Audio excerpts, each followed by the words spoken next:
Good morning, Off the Bench Sports family. We're here at Walker High School. Um, the Wildcat is in the back. They love that thing. They're super proud of it. Here we have with us coaches Lester Ricard and Coach Marcus Brown. Coach Ricard is the head football coach here at Walker. Coach Brown is the DC. How are you guys doing today? Doing well, man. Doing great. Thank you guys for taking a moment with Off the Bench Sports.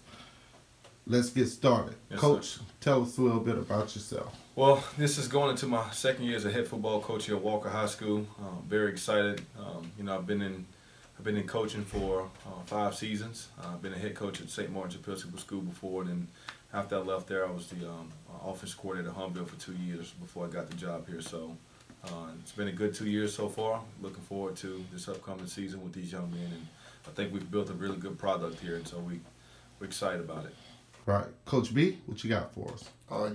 It's my first year here at Walker High School. Came over from Jules Sumner, where I was defensive backs coach and defense coordinator over there for a while, about 5 or 6 years. And so coming over here is a good culture, good change, great kids to be around, and we just enjoying all the time, having a good spring.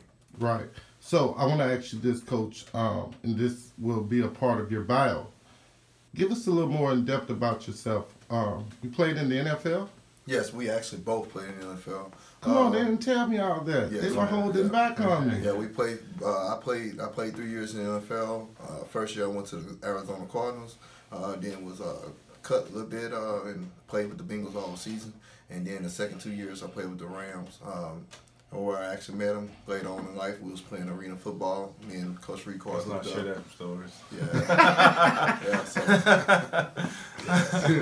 Come on, we gotta get the family. Y'all part of the Off the Bench family no now, doubt, man. man. No secrets, man. Absolutely. But this stuff, man. So you guys, it's always interesting to me the background of coaches. Yeah. The more you know, the better you affect kids' lives. So they should. I'll say this. Well, we've he and I both, like you said, we both played collegiately. We don't have, like, all of our guys on staff, our full-time staff, between, my guy, I played college collegiately and professionally, so did Coach Brown. Coach Lou Emmon played collegiately as a baseball player. Coach Janice played collegially as a football player with Southeastern. Coach Cecil played collegially at Utah. I just think the way you impact the kids, because you're able to tell them and give them situational moments that you've done before. We try to tell the kids that anything that we put them through, we've done it before. So it's not like we just kind of making up on the fly. And there's no offense to any coach who hasn't played collegiately or professionally anything. If you only played middle school, if you only played playground football, it's just, we've been blessed, and God has given us an opportunity to reach the highest goals, and so we're excited about that. We're bringing in 2 other guys to the staff. I know one of them played professional as well, Derek Lewis. So it's just, the kids do love that, and they ask a million questions about that. So. I got a million questions. So, Coach, this one is for you. Yes, sir. Give us a wrap up on how you thought your first year went. Well, it's good, man. Obviously, going 6-5, we started off hot 2-0, beating Dutchtown here, beating them 35-10. Could have been 4-9, 56-0, actually. The coaches, they did a tremendous job on defense. We missed some opportunities on offense, and, we jumped on Broadmoor the following week, beat them 4-0. And then that's when the season kind of hit one of those forks, Right. We lost Ethan McMasters, our starting quarterback. And we kind of battled some challenges because we're trying to figure out, who was starting quarterback, kind of get a gauge of what we were going to be offensive once he went down versus Slidell. We wound up losing the game 7-11. And, I tell the kids all the time, that's a game that I lost as a coach because there were some things schematically that I could have done better once Ethan went down. We didn't have the guy prepared to take over. And I think that this year we'll be in a different position. Beat Parkview the following week at Parkview Baptist. And then we hit that, that gauntlet in 5A football. You got Scholarville week 4. Week 5 we have Zachary who comes to town, and through that process we're able to really develop Christian Ard as a quarterback And he kept taking incremental steps of getting better week in and week out. Did some really good things, beat Denham Springs at Denham. And then the following week, we wound up losing a live vote. But it was a game that he grew as a quarterback, throwing for 262 yards, 3 touchdowns, and beat Central. And then, honestly, got to Landry Walker. And the thing that we stress to the kids is that we're a better team. I didn't say we had the better players individually, but we were 14-7. But looking back on it, we could have easily been 8-2 with the high seed, with the 9 or 10 seed, But we always say this: hey, the Lord don't put you in situations where it's not for your growth. And and so the kids, and he'll tell you this from a defense standpoint. Versus Landry Walker, we looked in that game, we only had 2 seniors in there for the majority of the football game. Only 2 seniors that were playing that night. Wow. And that was Josh Cook, who wound up playing at Southeastern, who's going to play at Southeastern, right, and Avery Smith. And we looked out there, and we had 9 underclassmen out there. And as sad and frustrated and hurt that we were after losing that football game, we kind of went into the season with a lot of optimism. You return 3 guys who played quarterback for you. You return a very experienced receiving core. We lose some offensive linemen, but we felt so good about where we were going with the young guys in the development process. And then, we lose a couple running backs, but we felt, B.J. Lockhart gives us, and Keandre Brown gives us so much in the backfield. We had a kid that probably would have played, could have possibly put himself in the starting position, and Demetri Wright at running back. He'll be back, wound up tearing his ACL last spring. So we knew that we had a lot of moving parts. Now, how we put them together was going to be up to us as a coaching staff to really gel that together, get in the weight room this offseason, put us in a position to where we are now, And I'll say this, Coach Cecil does a tremendous job in the weight room. Cecil Thomas, previous head coaching experience, as well as a head coach at Hammond High School for 3 seasons, was head coach in Utah. And when we took over the program, we only had 2 guys that was over 1,000 pounds in total lifts. That's power clean, bench, and squat. Right now we're at 7. And we have another 10 of them that's over 900 pounds. Josh Cook was our fastest football player when we tested him last summer. And he was 4'5'8", 4'5'6". We have 6, 7 guys right now, 4'4" and better. And that's, God gives you a lot of things: height and size and speed. All right, and if you got one of them, great. If you don't have the other one, or you don't have any of them, you're in trouble. And right. God has blessed us that we've got a little bit of both in this football team. Okay, so spring. How is spring going? You're in your 3rd week of spring football. Yeah. It's been great, man. I've been so impressed with what they've done on that side of football, on the defense side of football. Just the way they inspire them to get out there and bring that energy. And I challenged the defense because I knew what we had coming back. And I challenged him, and he'll tell you this. I told him they suck. Tell B.J. Lockhart, who's got like 1,000 offers right now, you're the most overrated football player in the state of Louisiana. Not that he isn't, because he is exactly what you pay your money to go see. I promise you that. But just to kind of mess with them and get in their heads. And so the first day, it was like electricity out there on the field, and trying to pull them back, man. And it was intense, probably the most intense practice I've ever been a part of. Offensively, we knew they were going to be flying around, and sure enough, it's been great, man. I've enjoyed every second of it. Who do you look to on defense to anchor you guys this spring? Well, first of all, I'll start off with K.C. Morris, the middle linebacker. He plays the Mike.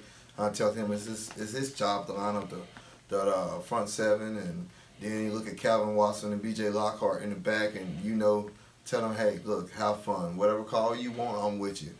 Think about the situation. We got so much stuff in. They all know it. They know what I'm thinking, why I'm thinking it. They know down the situation. So I'm looking to those DBs to help out the younger guys that's just coming in, get them set out right. But K. Seymour, anywhere he needs the linebacker, he knows it. You got Jerome up on the defensive line. He's coming back playing 2 years. He knows where to tell those D linemen, D ends, anywhere they need to go. What technique is it, 1 or 2 or 3. And he's gonna put them guys in situations so they can win. Every last one of them on defense, they're returning. We got like 16 guys that can probably play right now on defense, which is a great thing. They have a little bit more depth. So it's a good thing going on for us right now this spring that we see. Okay, we're gonna do a looking forward piece real quick before we get to you guys' spring football game, because I just like to ask questions. So once spring is over, what do you do to prepare your younger guys to be ready come August, Coach? Well, you going directly in the weight room. I know for sure that Coach Caesar's gonna go right into phase 3. So before we get ready to go into the fall practice, we already in phase 4. So immediately up on Monday when we come back and play in the spring football game on Friday, we'll be back in the weight room 3-4 days a week, and we'll be doing agility training, linear training, speed training like every day. And that's what we'll do up until it's time for the football season. We're gonna get them mentally prepared. We're not gonna take time off. That's just not what we do here, because we're building a program where we're gonna win a state championship. What offensively do you guys do to get ready for August? Well, I mean, Coach Brown summed it up. You know, really the big thing is, you know, once we get back, we'll go right into our phase 3 of weightlifting, and then, really, this is about taking the next step from a physicality standpoint, because we have so many guys back from a skill position standpoint who has the experience and understanding of what we're trying to accomplish. So it makes life a lot easier for me once we install it. We can play faster. Guys that line up, the younger guys, but it's really, what can we do to take that next step? I mean, adding pieces here, getting with some of the collegiate guys and find out what they're doing to take that next step in their offensive schemes. And so we're a lot closer than what we were last year. And that's why, I smile every time when people ask me about the Walker Wildcats of 2018. Spring game. Tell us about that, Coach Ricard. Well, we play in Wayne County. It's not like we're going to play the school of roll them out. We're playing against a traditional, probably one of the top 5 powerhouses in the state of Mississippi, and we play them at Southern Mississippi. The game was scheduled for 8:30, but we're probably going to wind up playing a little bit earlier than that. They just hired a new coach, Coach Gundy, who's been in South Lake Carroll and in Texas, so he's got some experience in big-time football. And obviously, Wayne County is maybe 3 years ago played the Rama Raiders from Metairie on ESPN2. So, that's what we felt like. Hey, we're good as we think that we have an opportunity to be. Let's roll our boys out there and give them the best opportunity to see what we got coming up.